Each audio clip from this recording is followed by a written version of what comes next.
ሰላም ጤና ይስጥልን። የተወደዳችሁና የተከበራችሁ የቻናላችን ተከታታዮች የነሐሴ 11 2018 ዕለታዊ ወቅታዊ ማህበራዊና ኢኮኖሚያዊ ትኩስ መረጃዎችን ይዘንላችሁ ቀርበናል። በቅድሚያም ዋና ዋናዎቹን በማስቀደም እንጀምራለን። ከበረራ ጋር በተያያዘ አዲስ መረጃ ተሰምቷል።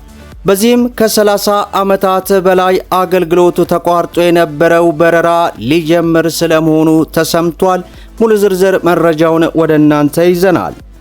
በሌላ በኩል ከትምህርት ስርዓት አሰጣጥ ጋር በተያያዘ አዲስ መግለጫ ወጥቷል፣ ታደምጡታላችሁ። እንዲሁም እጅግ በርካታ ሱቆች እየታሸጉ ስለመሆናቸው ተሰምቷል። ከምን ጋር ተያይዞ ነው? ይህንንም ወደ እናንተ ይዘናል። በሌላው መረጃችን ኢትዮጵያ ለመጀመሪያ ጊዜ ሪከርድ ስለመስበሯ ተሰምቷል። ይህንና መሰል መረጃዎችን ወደ እናንተ እናደርሳለን። ቪዲዮን ላይክ፣ ቻናሉን ሰብስክራይብ እያደረጋችሁ እስከ መጨረሻው ድረስ ተከታተሉ። በቅድሚያ ኢትዮጵያ በዓለም አቀፍ ደረጃ ሪከርድ ስለመስበሯ ተሰማ። በኢትዮጵያ ውስጥ ደስተኛና የተረጋጋ ሕይወት ለመምራት የሚያስችለው የገንዘብ መጠን ከ123 የዓለም ሀገራት በጣም ዝቅተኛው መሆኑን አዲስ ጥናት ማረጋገጡ ተገለጸ።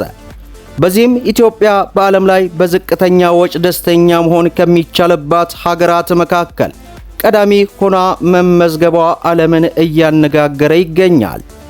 ሪሚትሊ የተባለ ዓለም አቀፍ ተቋም ባወጣው መረጃ መሠረት በኢትዮጵያ ደስተኛ ሕይወት ለመኖር በአማካኝ $10,176 ዓመታዊ ገቢ ማግኘት በቂ ነው ይላል። ከኢትዮጵያ በመቀጠል ናይጄሪያና ሩዋንዳ ከ$15,000 በታች እንዲሁም ሌሎች ሀገራትም በሦስተኛና በአራተኛ ተዘርዝረዋል። በአንጻሩ በአፍሪካ ከፍተኛ የገንዘብ መጠን የተመዘገበው በግብፅ ሲሆን $59,675 ይጠየቃል። በጥናቱ ከተካተቱ 32 የአፍሪካ ሀገራት እያንዳንዳቸው $100,000 አልደረሱምም ተብሏል። በአገሪቱ መካከል ለሚታየው ለዚህ ከፍተኛ የገንዘብ ልዩነት ዋና ምክንያቶች ተብለው የተጠቀሱት የአገሪቱ የውጭ ምንዛሪ ተመንና ዶላር መግዛት የሚችለው የምርት መጠን፣ የኑሮ ውድነት መለያየት መሆኑ ተገልጿል። በሌላው መረጃችን የትምህርት ስርዓት አሰጣጥን በተመለከተ አዲስ መግለጫ ወጣ። የትግራይ ክልል ትምህርት ቢሮ ላለፉት 16 ዓመታት ሲሰጥ የነበረውን የትምህርት ስርዓት በመቀየር በ14 ዩኒቨርሲቲዎች ምሁራን ባለሙያዎች የተዘጋጀ አዲስ ካሪኩለም ማዘጋጀቱን ገለጸ። ቢሮው እንዳስታወቀው የቀድሞው ስርዓተ ትምህርት የክልሉ ራዕይ ለማሳካትና ትምህርትን ከሰው ሰራሽ አስተውሎና ከዘመኑ የቴክኖሎጂ እድገት ጋር ለማጣጣም በቂ ባለመሆኑ አዲስ ካሪኩለም ከ2019 ጀምሮ ተግባራዊ እንደሚደረግ ይፋ አደረገ። በአዲሱ ስርዓተ ትምህርት መሰረት ትልቅ ትኩረት ከተሰጣቸው ነጥቦች መካከል የአማርኛ ቋንቋ ትምህርት አንዱ ሲሆን ከአሁን ቀደም ከ3 ክፍል ይጀመር የነበረው የአማርኛ ቋንቋ ትምህርት አሰጣጥ ወደ 7ኛ ክፍል እንዲዘገይ ተደርጓል። በተጨማሪም በቀድሞ ካሪኩለም ያልነበረ የግብረ ገብ ትምህርት በአዲሱ መዋቅር ውስጥ የተካተተ ሲሆን ለዝግጅቱም የእስያ ስነ ምግባር እንዲሁም የሰሜንና ምዕራብ አውሮፓ የእኩልነት ተጠያቂነት ተሞክሮ ጥቅም ላይ ውሏልም ተብሏል። በሌላው መረጃችን ከ30 ዓመታት በላይ አገልግሎቱ ተቋርጦ የነበረን በረራ ሊጀምር ስለመሆኑ ተገለጸ።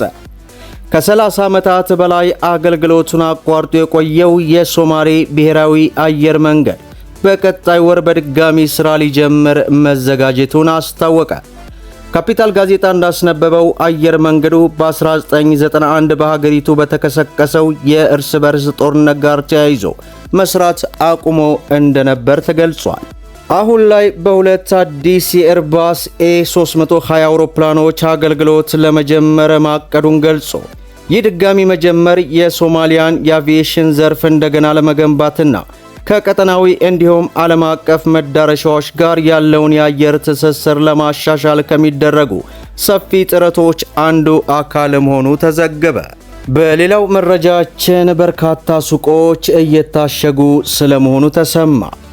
በድሬዳዋ ከተማ ታሪካዊ ታይዋን የገበያ አዳራሽ በልብስ ችርቻሮ ንግድ ላይ የተሰማሩ ነጋዴዎች የከተማዋ ገቢዎች ቢሮ በጅምላ ቫት ካላስገባቸው በማለት ሱቆቻችንን ከሰኔ 26 ቀን 2018 ጀምሮ አሽጎባቸው ከስራ ውጭ መሆናቸውን ለቲክቫህ ኢትዮጵያ ገለጹ። 120 ይሆናል የተባለው የታሸጉ ሱቆች ያሉ ሲሆን ነጋዴዎቹ ቅሬታቸውን ይዘው በሄዱባቸው የተለያዩ የመንግስት ቢሮዎች ምላሽ እንደተነፈጋቸው ተጠቅሷል። የፌዴራልና የከተማ አስተዳደር ጉዳዩን ትኩረት ሰጥቶ የታሸጉ ሱቆችን እንዲከፈቱ ገቢያቸውን ያገናዘበ ህጋዊ ግብር እንዲከፍሉ ወደ ስራቸው እንዲመለሱ በቲክቫህ ኢትዮጵያ በኩል ተጠይቋል። ነጋዴዎች በዝርዝር ምን አሉ? የከተማዋ ገቢዎች ቢሮ ያሸገብን ሁላችንንም ቫት መግባት አለባችሁ ብሎ ነው። ቫት ለመግባት አዋጁ አንድ ነጋዴ ቢያንስ ዓመታዊ ገቢው ከ2 ሚሊዮን ብር በላይ መሆን እንዳለበት ይጠቅሳል። ቢሮው አጠናሁት ባለው መሰረት ገቢያቸው ከ1.5 ሚሊዮን በታች እንደሆነ የተገለጸ ሲሆን ለምን ሱቃቸውን ይዘጋሉ ስንል ገቢያቸው ከ2 ሚሊዮን አልፏል፣ ስለዚህ ሁላቸውም በጅምላ ቫት መግባት አለባችሁ ተብለናል ይላሉ። እኛ ደግሞ በሰራነው መጠን ግብር እየከፈልን ነው። ያላግባብ እኛ የሚያስከብርና ከስራ ውጭ የሚያደርገንን ግብር እንድንከፍል ልጠይቅ አይገባምም ብለዋል። ከህግ ውጭ በግዳጅ ቫት ካልገባቸው ተብሎ ሱቃችንን ማሸግ ይልቁንም ብንልም ከ2 ወራት በላይ በቢሮ ብንመላለስም መፍትሄ ሊሰጡን የሚችል አንድም አካል ልናገኝ አልቻልንም ብለዋል። በአዲሱ የግብር አከፋፈል አዋጅ ቁጥር 1395/2017 መሰረት እስከ 2 ሚሊዮን ብር ድረስ የንግድ እንቅስቃሴ ያላቸው 9% ይክፈሉ ቢልም እኛ መረጃ በእጃችን እያለ ሁላችንም በጅምላ ቫት ካልገባቸው በስተቀር አንሰማም በማለት ከስራችን በማፈናቀል ሱቆቻችንን አሽገውብናልም ብለዋል። የሚመለከተው የከተማም ሆነ የፌዴራል ተቋም ይህንን አሳሳቢ ጉዳይ ትኩረት ሰጥቶ ፍትሐዊ ምላሽ እንዲሰጠን የታሸጉ ሱቆቻችን እንዲከፈቱልንና ወደ ስራችን እንድንመለስ ይደረግልን ይላሉ።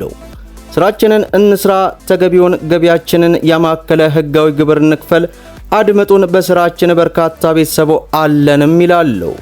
ቲክቫህ ኢትዮጵያ ስለ ጉዳዩ የድሬዳዋ ከተማ አስተዳደር ገቢዎች ባለስልጣን ዋና ዳይሬክተር ዶክተር አብዱሰላም መሐመድን አነጋግሯል። 120 ሱቆች ታሽጓል የተባለው ውሸት ነው። 30 አካባቢ የሚሆኑት ናቸው የታሸጉት። የታሸጉትም ለአቅመ ቫት እየደረሱ ስለሆነ ወደ ቫት መግባት ስላለባቸው ነው ሲሉ ከነጋዴዎች ለተነሱ ቅሬታ ምላሽ ሰጥተዋል። መጀመሪያ አካባቢ ከ100 በላይ ሱቆች ታሽገው ነበር። ወዲያውኑ ተነጋግረን ቫት ለመመዝገብ ፈቃደኛ የሆኑት ከ15 ቀናት በፊት ተከፍቶላቸው እየሰሩ ነውም ብለዋል። እንደ ቢሮ ጥናት አጥንተን ነው እየሰራን ያለነው። ሱቆች እየታሸጉ ወይንም እንዲታሸጉ አንፈልግም። ነጋዴዎቹ እየመሰላቸው ያለው 2 ሚሊዮን ብር ሲባል ተቀማጭ ገንዘብ ነው አሉ። እውነታው ግን ዓመታዊ ትራንዛክሽን ነው። በነጋዴው ላይ የግንዛቤ እጥረት ስለተፈጠረ ነው እዚህ ደረጃ የተደረሰው ሲሉም ገልጸዋል።